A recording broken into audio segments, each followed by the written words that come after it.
जो चीज श्री गणेश की है उसमें सबसे पहली चीज है कि मनुष्य को अपना चित्त स्वच्छ कर लेना चाहिए। चित्त स्वच्छ करने का तरीका, ये चित्त कहाँ है आपका? चित्त अगर परमात्मा में है तो शुद्ध है ही आप, क्योंकि चैतन्य आप में बह रहा है। पर चित्त आपका इधर उधर है तो उस चित्त का फायदा क्या? जब तक आपका चित्त शुद्ध नहीं होगा तब तक आप ज्ञान को प्राप्ति ही नहीं कर सकते, क्योंकि चित्त में ही आपका सारा चैतन्य बह रहा है। चित्त से ही आप जानते हैं। जिसका शुद्ध चित्त होता है सिर्फ विचार मात्र से कार्य हो सकता है, ध्यान देने से ही कार्य हो सकता है, और कभी कभी उसकी भी जरूरत नहीं पड़ती। जिस शक्ति को आप प्राप्त करना चाहते हैं, जिसे कि आपकी अंतिम जो कुछ भी, जिसे आप ध्येय कहिए या अपना लक्ष्य है जिसे आप प्राप्त करना चाहते हैं, वो है ये चैतन्य जिसको आप अंदर बसाना चाहते हैं, जिसके अंदर ये शक्ति है कि जिस शक्ति के कारण आप अनेक कार्य कर सकते हैं। उसको छोड़ करके आप क्या ये बेकार चीजों के पीछे पड़े।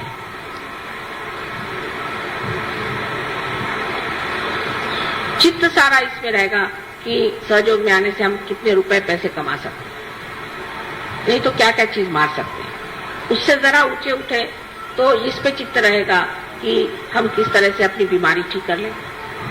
उसके बाद और चित्त उठा तो ज्यादा से ज्यादा ये कि माँ के दर्शन होने चाहिए। अब हर जगह से, कभी औरंगाबाद से तो कभी आपके संगमनेर से तो कहीं से लोग बस आ जमते, दिल्ली से कलकत्ते से जम गए।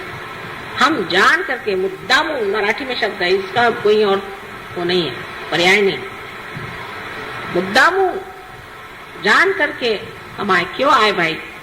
मेरे पास टाइम नहीं है यहाँ मुद्दामू ना आए कि सबसे लड़ाई करने का, कि माँ के दर्शन, हम दर्शन करें। दर्शन तो तुम्हारे हृदय में ही हो सकते हैं। अरे तुमको इतनी शक्ति दे दी, उसके ही दर्शन करो, बहुत है। हम तो शक्ति ही है ना, हमें निराकार में तुमने प्राप्त नहीं किया है, इसलिए दर्शन चाहिए। कि बैठ करके घंटों इधर की बात उधर की बात समय बर्बाद करना क्या जरूरत है? शक्ति स्वरूप होने में आप स्वयं शक्ति हो सकते, लेकिन ये रुकावटें कब जाएंगी और कब हम समझेंगे कि हम स्वयं वो शक्ति स्वरूप हो सकते हैं, और हमारे अंदर इतनी शक्तियां हैं, उसके अंदर हमें रममाण होना चाहिए, जिसके कारण कुछ भी न करते हुए सारा काम हो जाए। लेकिन ये विचार दिमाग में नहीं आ सकता आसानी से। अज्ञान ही नहीं है, सिर्फ अज्ञान हो तो मैं कहूँ ठीक है यार, सिर्फ अज्ञान ही, अज्ञान ही नहीं है, लालच जो जकड़े हुए हमें, और दूसरी ममता माया, ये मेरा लड़का, ये मेरा बेटा, ये मेरी बेटी। और जिस वक्त आप इसे सोचते हैं तब ये सोचना चाहिए कि हम माँ के भी तो बेटे हैं, उनकी भी तो बेटी हैं, और उनके ही हम आप बेटे हैं। सजोक्या में आने के बाद आपका जीवन बदल गया, आप दूसरे खानदान में चले गए, आपका घर बदल गया, आपका गोत्र बदल गया, आपकी जाति बदल गई, आपका धर्म बदल गया, आप पूरी तरह से बदल करके एक नए हो गए, नए मानव हो गए हैं। वो क्यों? क्योंकि आपकी माँ जो है उसने आपको जागृति दी, तो आप सब पूरी तरह से बदल गए। जैसे एक गणेश जी को बनाने से हमारे हजारों काम, करोड़ों काम हो जाते हैं, क्योंकि उनके अंदर पूर्णतया माँ पे ही श्रद्धा, माँ के ही लिए सब पूर्णतया शरणागत होने की स्थिति है। सो जब तक वो शुद्धता हमारे हृदय में नहीं आएगी, जब तक हमारे मन में हम उस शुद्धता को प्राप्त नहीं करेंगे, तब तक वो शरणागति आएगी नहीं। ये तो ऐसा ही है कि जब तक आप गंगा पर नहीं जाएंगे और उसमें गगरी नहीं डुबाएंगे, और गगरी के अंदर अगर जगह नहीं होगी तो उसमें पानी कैसे आएगा? ये सीधा हिसाब।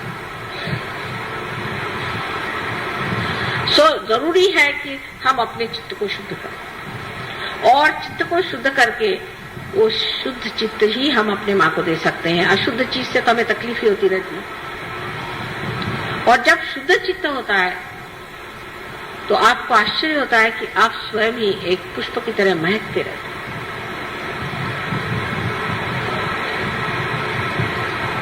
और आपको देख करके मैं भी बहुत प्रसन्न हो जाती हूँ कि हाँ, क्या मेरा बेटा खड़ा हुआ है, क्या मेरी बेटी खड़ी हुई है। और सब चीजों से मुझे प्रसन्न नहीं होता कि आप बड़े अच्छे कपड़े पहन के मेरे सामने खड़े हो जाएं, सूट बूट पहन के या बाल कटा के, मुंह में लिपस्टिक लगा के। उससे मुझे बिल्कुल प्रसन्नता नहीं होती, उल्टे मुझे लगता है ये जा रहे अब बस्ते से हट रहे। इस तरह की जो आधुनिकता है उसे प्राप्त कर लेना, गणेश के ओर से मुंह मोड़ लेना है। उसकी क्या जरूरत है? वो तो पुरातन है और हम भी बहुत ही पुरातन हैं। इसलिए अगर आप हमारे बेटे हैं और हमारे बेटियां हैं तो जिस संस्कृति को हम पुरातन मानते हैं उसी से आपको चलना होगा और रहना होगा। और इसका नजारा बहुत खराब दिखाई देता है बाहर। लोग बाग हमसे खुद कहते हैं, जो फॉरेन के लोग हैं जिनको कि उनके समाज ही में अत्यावश्यक है, वो तक कहते हैं कि माँ तुम परमिशन दे दो तो हम लोग सब साड़ियां पहन के घूमेंगे, कुर्ते पैजामे में पहन के घूमेंगे। लेकिन हमारे यहाँ उल्टा है। तो जो गणेश की संस्कृति है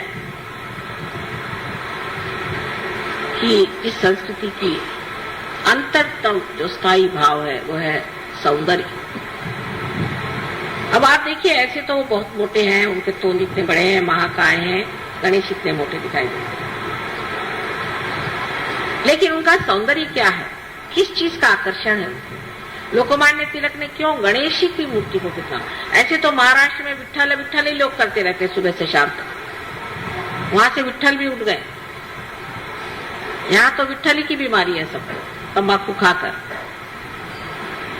लेकिन क्यों लोकमान्य तिलक ने श्री गणेश को ही चुना, और क्यों वही सारे सृष्टि की जितनी भी सुंदरता है उसे बनाते हैं?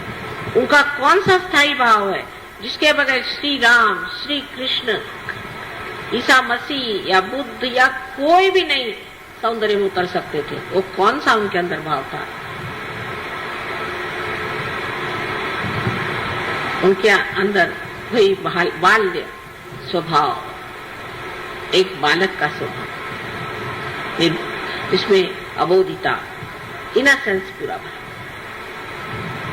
पूरा इनोसेंस इसके अंदर भरा होता है।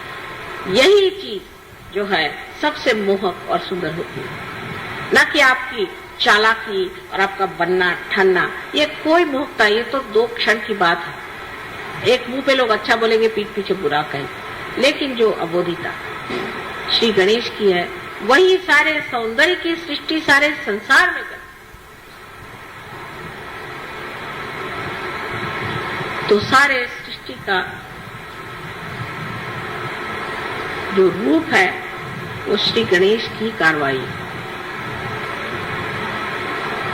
उनकी जो बालिश बातें हैं।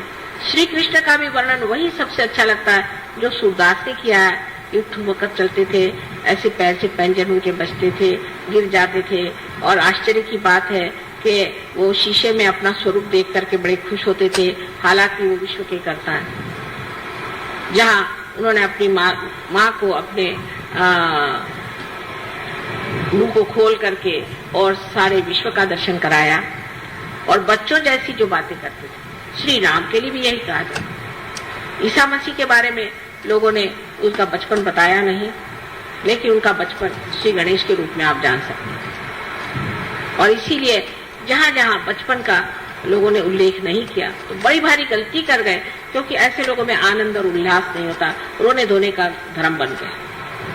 जैसे आप देखते हैं कि जैनियों में है रोने धोने का धर्म, बुद्ध मार्गियों में रोने धोने का है, मुसलमान लोग रोने धोने का, बाप रे बाप, उनका तो भगवान ही बचाए रखे। और ईसाइयों का तो बहुत ही रोने धोने का। ईसा मसीह ने सबके लिए अपने को क्रूस पे टांग लिया और सबके पापों की क्षमा मांग ली एक बार। अब आपको आश्चर्य होगा, ऐसी ऐसी जगह है जहाँ ईसा मसीह को तो टांग नहीं सकते तो खुद ही टंग लेते हैं, और बड़े प्रोसेशन के साथ वो टंगा हुआ आदमी सब दूर घुमाया जाता। बताइए, इस तरह के तमाशे करने से क्या आप ईसा मसीह को प्राप्त कर सकते हैं? सो जो आनंद है, उस आनंद के प्राप्त करने के लिए सर्वप्रथम आपको गणेश जी जैसे होना चाहिए। उसकी ओर कौन ध्यान देता है? आज पूजा के बाद भी क्या आप सोचेगा कि माँ ने हमसे बताया कि हमें गणेश जी जैसे अबोध होना चाहिए। चलो कोई आपको ठग भी लो,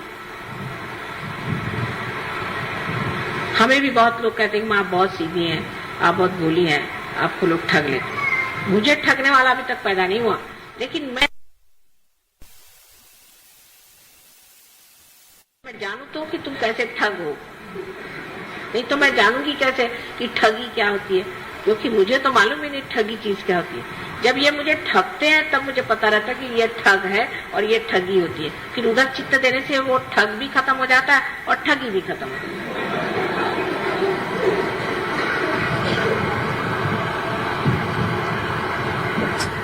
तो जरूरी है कि मनुष्य को उस भोलेपन स्वीकार करना चाहिए। शंकर के लिए भी यही कहा जाता है कि वो भोले, उनमें भोलापन है।